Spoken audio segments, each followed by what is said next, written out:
На окраине небольшого провинциального города, в сером здании железнодорожного вокзала, пахло кипятком, железом и давно немытой посудой. Свет исходил от тусклых ламп под потолком, мигающих от старости, и слабого света из окна, за которым моросил холодный сентябрьский дождь. Люди заходили, прятались от сырости, пили чай из автоматов, покупали пирожки с картошкой и быстро исчезали, в поезда, в маршрутки, в неизвестность. А Влад никуда не спешил.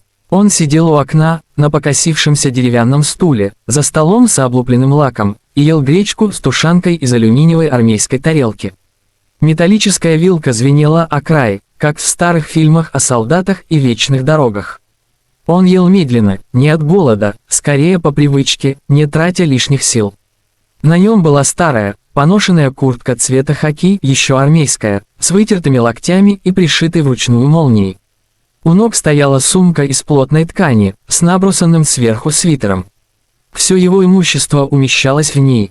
Влад был высоким, сухощавым, с лицом, на котором отражалась усталость больше, чем возраст.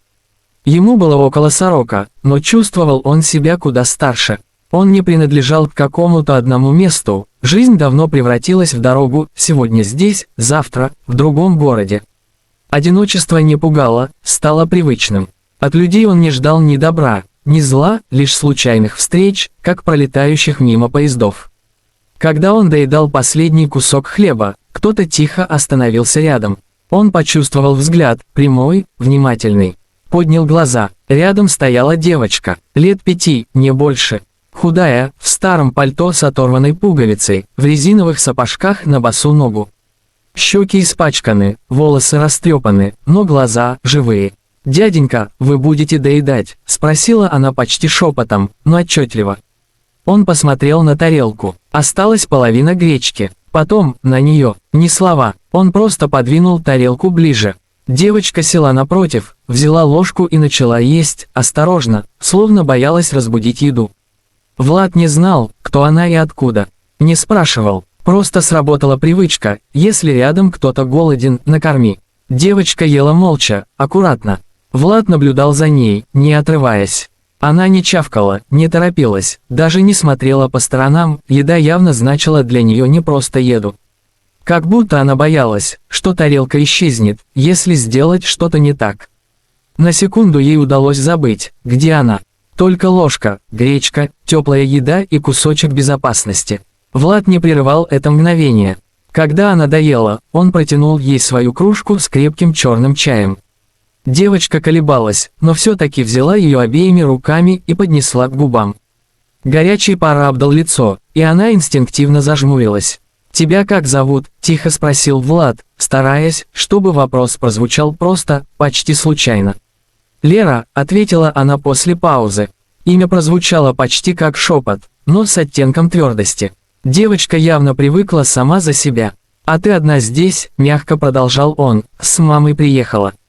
Лера опустила глаза в кружку, сжала ее сильнее. Потом, едва слышно, сказала: «Я ушла». Она опять кричала: «Я только на улицу», а потом, не хотела назад. Последнее слово прозвучало как приговор. Влад сжал губы. Он не был ни детским психологом, ни спасателем, но что-то в этих словах больно задело внутри. Он слышал это раньше, не те же слова, но ту же интонацию. Сам говорил так, когда был мальчишкой в интернате. Когда бежал, не зная куда, лишь бы подальше. Он мог бы сказать: «Тебя уже ищут», мог бы испугать, объяснить, что надо вернуться. Но вместо этого сказал: «Хочешь, пока просто посидим здесь? Пока дождь не закончится?» Лера кивнула. Он достал из сумки печенье, разломил пополам, протянул ей. Она взяла, осторожно, будто не веря, что можно, вот так, просто взять.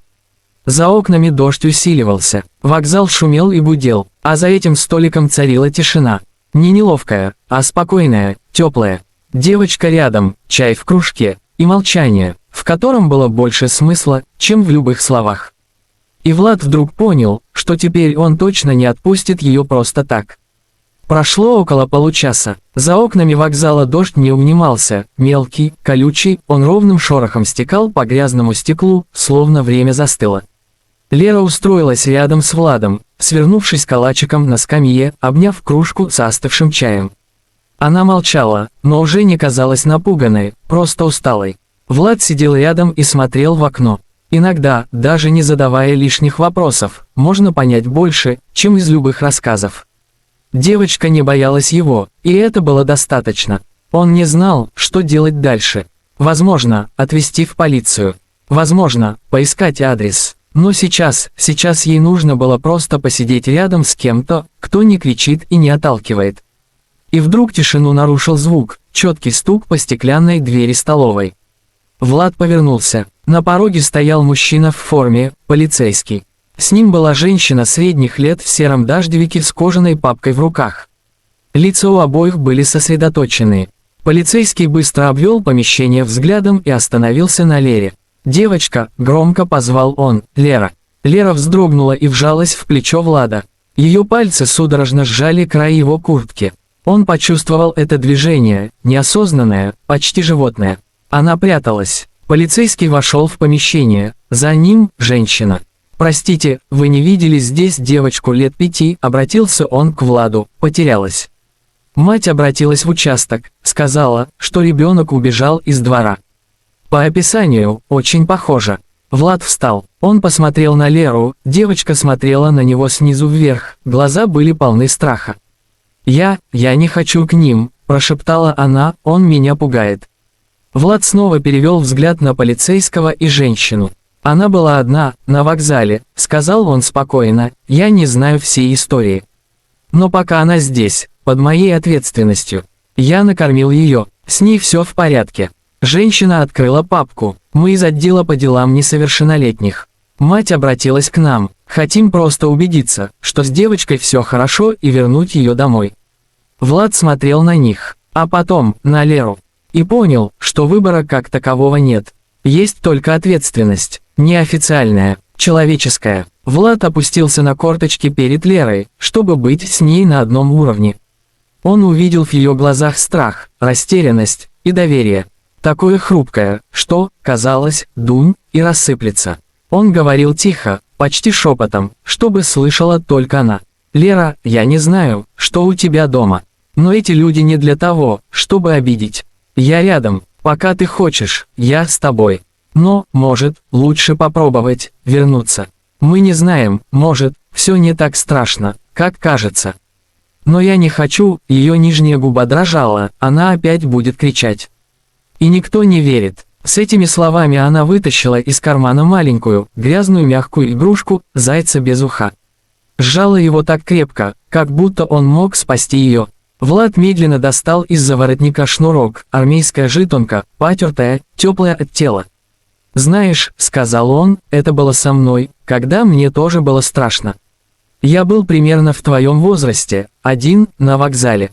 Я тогда поверил человеку, который протянул мне руку. И эта штука с тех пор всегда со мной». Он снял ее и вложил в ее ладонь. «А теперь пусть будет с тобой. Как напоминание, ты не одна». «Поняла». Лера кивнула, медленно, но уверенно. Впервые за все время. Он встал и подошел к женщине с папкой.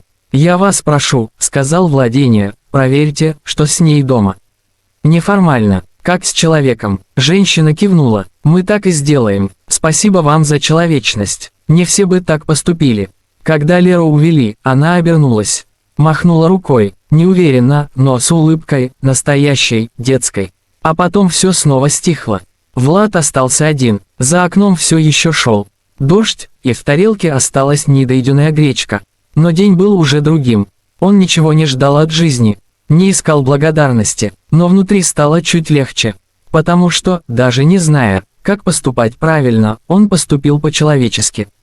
Дефис. Мораль. Привычка – это не только то, что мы делаем ежедневно. Это то, кем мы становимся. И если твоя привычка – быть добрым, то однажды она станет чьим-то спасением.